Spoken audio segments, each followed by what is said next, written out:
Hello friends, welcome back to another video. In this video tutorial, I will show you how to fix marathon gamepad or controller not working issue. So the very first method is to restart your PC. For that, click on the Windows icon. Now click on power and then select restart. So this will restart your PC. Once your PC restarts, check if gamepad is working or not. If not, next method is to update controller drivers. For that, first connect your PC and controller. After that, go to the Windows search. Now search for device manager.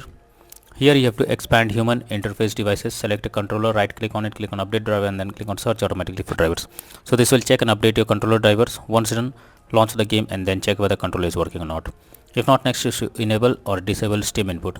So for that, go to Steam, under library section, select your game. Now right click on it, click on properties. Now click on controller and here you have to select enable Steam input and then check whether controller is working or not. If not, again come back, select disable Steam input and then check whether controller is working or not. If the issue continues, again come back, select use default settings, close this and move to the next method. Next is to verify integrity of game files. For that, go to Steam, under library section, select your game, right click on it, click on properties, click on install files and then click on verify integrity of game files. This will check and verify the game files. Once done, check whether controller is working or not. If not, next is to remove controller and add it again. For that, go to the Windows search for settings. Now here you have to click on Bluetooth and devices and your controller will be added over here. You have to remove it. For that, click on three dot icon, click on remove device. After that, click on add a device.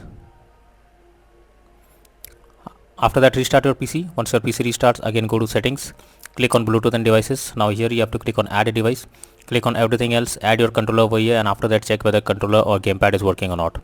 If not, next method is to update Windows. For that, go to the Windows search. Now search for check for updates.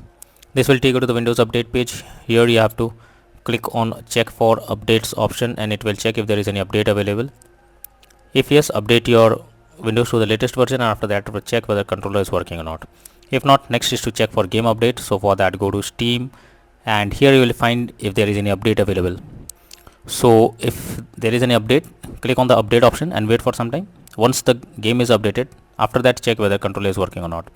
If not, next is to enter big picture mode. For that, go to Steam, under library section, select your game, click on enter big picture mode option.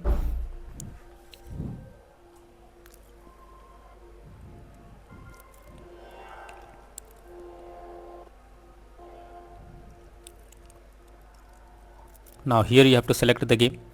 After that, click on the play button and check whether it's working or not. After that, click on Steam option, click on power and select exit big picture mode. Once done, now check whether controller is working or not. If not, you should install DS4 Windows tool. So for that, you can search for DS4 Windows tool in Google or simply open the link that I have already provided in the description. Just copy and paste it in your browser. Now once the website opens, here you have to click on download option and after it is downloaded, again go to the next page, click on download option. This will download the DS4 Windows tool. After that, you have to install it. Once you install it, connect your controller and update it and after that launch the game again and then check for the error if it is resolved or not. So these are few solutions to fix marathon gamepad or controller not working issue on PC. So that's all for now in this video. Thank you.